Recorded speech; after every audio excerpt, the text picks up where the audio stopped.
రూపాయలు జీతం ఉన్నప్పుడు అప్పు చేసి వేమన కోసం 50,000 ఖర్చు పెట్టాను. ఎందుకు అప్పు? మద్రాస్ ఓరియంటల్ మ్యానుస్క్రిప్ట్ లైబ్రరీలో వేమన తాళపత్ర గ్రంథాలు 54 ఉన్నాయి. ఇప్పుడు ఈ జెరాక్స్లు అవన్నీ లేవు. 6 నెలలు కూర్చొని రాస్తూనే ఉన్నా నేను, రాసుకొచ్చిన నోట్బుక్లు.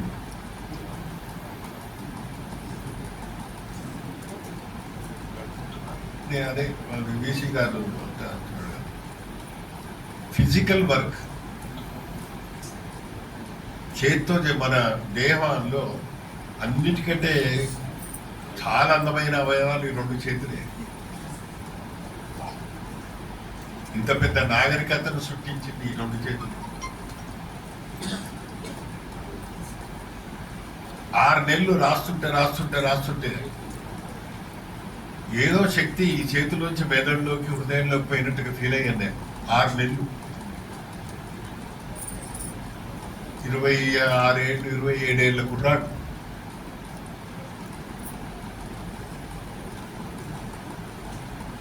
వీరబ్రహ్మం అట్లాంటి వాడే, చేతులతో పనిచేసిన వాడు.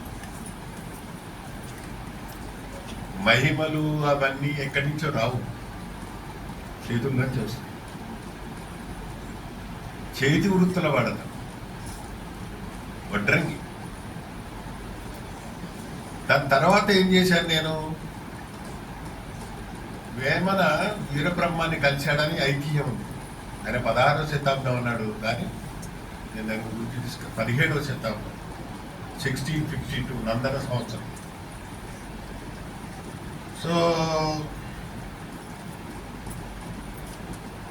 వీరబ్రహ్మం మీద కూడా పరిశోధన అంటే పిహెచ్డి కాదు, పిహెచ్డి డిగ్రీ, పని పెద్దది. అప్పుడు ఏం చేశానంటే పోతులూరి వీరబ్రహ్మం గురించి చెప్పలేదంటే అనగబోయేరు నరులారని, చెప్పలేదంట అనకపోయేరు నరులార మీరు అని అందరూ తప్పు పడతారు. అనకపోయారు కాదు, అనకపోయారంటే అర్థమే లేదు. చెప్పలేదంటే అనగబోయేరు, అనేరు అని అర్థం. డోంట్ సే అని అర్థం, యూ షుడ్ నాట్ సే అని అర్థం. చెప్పలేదంటే అనగబోయేరు, అనకపోయేరు అనేది మనకు అట్లా అలవాటు. విరాట్, శ్రీమద్ విరాట్ వీరబ్రహ్మం. విరాట్ అంటే విశేషంగా ప్రకాశించేవాడు అని అంటాం. విరాట్ అంటే విశేషంగా అంటే ప్రత్యేకంగా ప్రకాశించేవాడు అని అర్థం అన్నమాట. ఇదివరకు మా చిన్నతనంలో అప్పుడు ఏం చేశాను నేను, మళ్ళీ తిరుపతికి వెళ్ళాను. తిరుపతిలో ఒక కాలజ్ఞానం ప్రతి ఉంది, అది మొత్తం ఎత్తి రాసుకొచ్చాను నేను. ఒక కుర్రాన్ని ఊహించుకోండి మీరు, 27-28 ఇయర్స్. ఇప్పుడు జిఎన్ రెడ్డి వైస్ ఛాన్సలర్ ఉన్నాడు తిరుపతి. అప్పుడు ఆయన తుమ్మల రామకృష్ణ అని రెవెన్యూ యూనివర్సిటీ ఈసీగా చేశాడు. ఆయన అన్నాడు, మన తిరుపతి తాళపత్ర గ్రంథాలయానికి ఒక పరిశోధక రాక్షసుడు వచ్చాడు, అతన్ని ముట్టుకున్నాడు మీరు అన్నాడు. వాళ్ళందరూ వచ్చి అన్న అన్న అన్న ఫోటో దిగారు. ఫిజికల్ వర్క్, శారీరక శ్రమను మించింది ఏది లేదు. ఏదన్నా ఉంటే అది అందులోంచే పుడుతుంది. సో కాలజ్ఞానాన్ని కూడా నేనేం చేశాను, తిరుపతిలో ఉన్నాను 1 నెల రోజులు. తర్వాత కందిమల్లయ్య పెళ్లికి వెళ్ళాను. అక్కడ బ్రహ్మంగారు ప్రతిష్ఠించిన మఠం వీరభోగ వసంతరాయలు, దాని మఠాధిపతి కూడా ఉన్నారు. ఆయనకు ముచ్చటేసింది ఈ కుర్రాడు. నేను ఏంది అక్కడ ఒక తాళపత్ర గ్రంథం ఉంది, ఇక్కడ ఉన్నదేమో తిరుపతిలో హేష్య కాలజ్ఞానం. హేష్య అంటే భవిష్యత్తు అని అర్థం. ఆయన నేనన్నా ఏం చేస్తున్నారు మీరు అన్నాడు.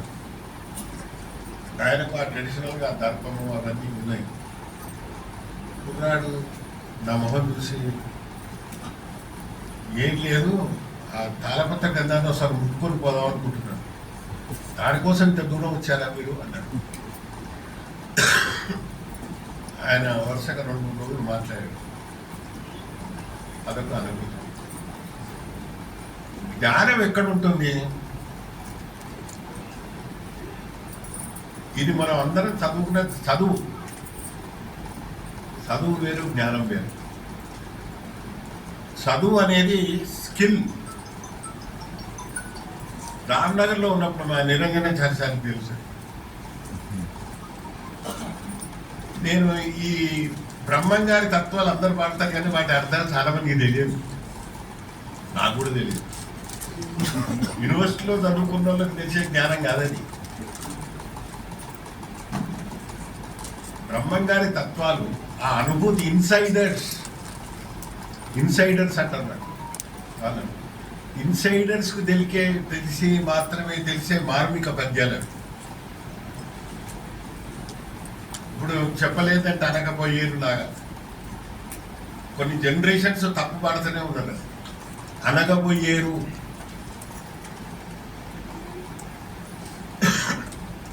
నేనేం చేశాను, వీటి అర్థాలు ఎవరు అడగాలి? ఇన్సైడర్స్ అడగాలి. అందుకే రామ్నగర్లో బ్యాక్ స్ట్రీట్స్ లోపల సందులల్లా అక్కడక్కడ చిన్న చిన్న బ్రహ్మంగారి మఠాలు, వాళ్ళ ఇల్లే గుడిసెనే మఠం, బ్రహ్మంగారి మఠం. ఒక ఆమె దానికి మఠాధిపతి వీరమ్మ అని. నేను పోయే వరకు ఆమె గోకరికాయ పొట్టు తీసి చూసాను, గోరుచిక్కుడుకాయ. అమ్మ నేను ఇది యూనివర్సిటీలో చదువుకున్నా,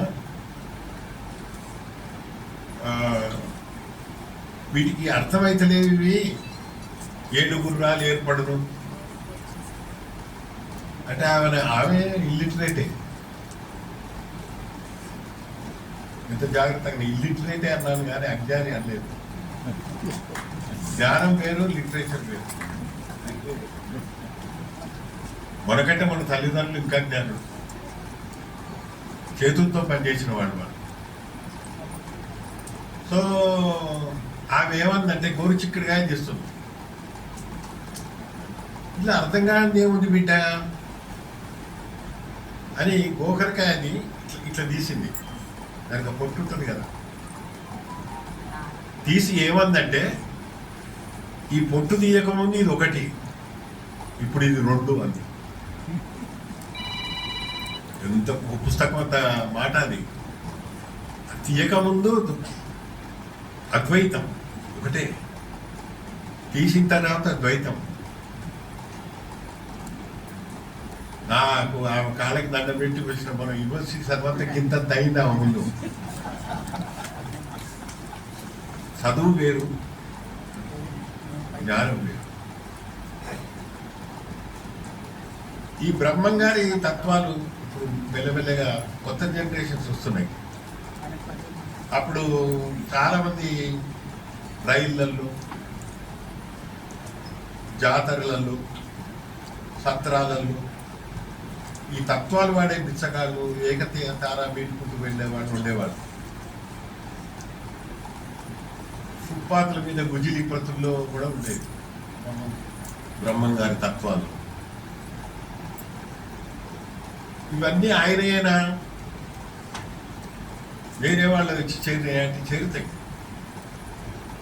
ఇది ఆశు సాహిత్యానికి సంబంధించి.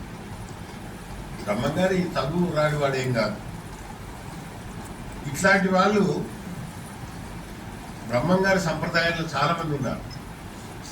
కొన్ని పేర్లు: పూదోట రామన్న, చిత్తూరు నరసింహదాసు, కాలువ కోటయ్య, కొమండూరు వీరరాఘవులు, తాడిచెర్ల చలమయ్య, తాడిచెర్ల శేషయ్య, నాసరయ్య, నాసరయ్య దయతో అహోబిలదాసు, సున్నపుకుంట రాఘవులు, మహమ్మద్ హుస్సేన్, తరిగొండ భ్రమరాంబ నరహరి, జక్కులేటి కంబగిరి గంటయ్య. ఇది ఇట్లా కొన్ని పేర్లు ఒక్కసారి మనం నోటితో అంటే మనం చరితార్థం అవుతాం. వాళ్ళు కీర్తి కోసం అన్న వాళ్ళు కాదు.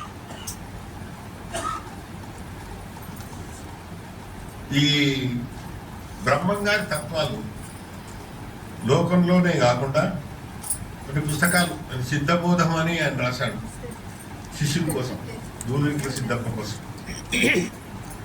యాగంటి వచనాలు, యాగంటి లక్ష్మయ్య వచనాలు ఉన్నాయి. కాలజ్ఞానం రాశాడు, చెప్పాడా రాశాడా? కాళికాంబ హంస కాళికాంబ శతకం రాశాడు. 400 పద్యాలు దాకా దొరుకుతున్నాయి. ఈయన ఎక్కడి నుంచి వచ్చాడు? వీరబ్రహ్మ పరిపూర్ణాచార్యులు ప్రకృతాముల కన్న కొడుకు. నందికొండ గ్రామవాసులైన వీరభోజ్యాచార్యులు వీర పాపమామ్మలకు దత్తపుత్రుడు. నందికొండ మైసూరు రాష్ట్రంలో ఉంది. నందికొండ సమీపంలోని పాపాగ్ని మఠానికి వీరభోజ్యాచార్యులు అధిపతి. ఇట్లా ఆయన గురించి. ఈ బనగానపల్లిలో వచ్చి సెటిల్ అయ్యాడు. ఆ ఊరిలో గరిమిరెడ్డి అచ్చమ్మ గారింట్లో పశువులు మేపడానికి కూరుకున్నాడు. ఆ ఊరి ప్రసిద్ధ కాపు వెంకటరెడ్డి పుణ్యసతి అచ్చమ్మ గారి పశువులు మేపుతున్న కాలంలోనే బ్రహ్మం అనేక మహిమలు చూపాడు. ఇక్కడ ఆయన ఆవిర్భావం అక్కడ మేసే పశువుల చుట్టూ ఒక గీత గీస్తే అవి ఆ గిరి లోపలే మేస్తూ ఉండేవి. క్రూరముగాలు గీత దాటి లోనికి రాగలిగేవి కావు. తాను మాత్రం అడవి లోపల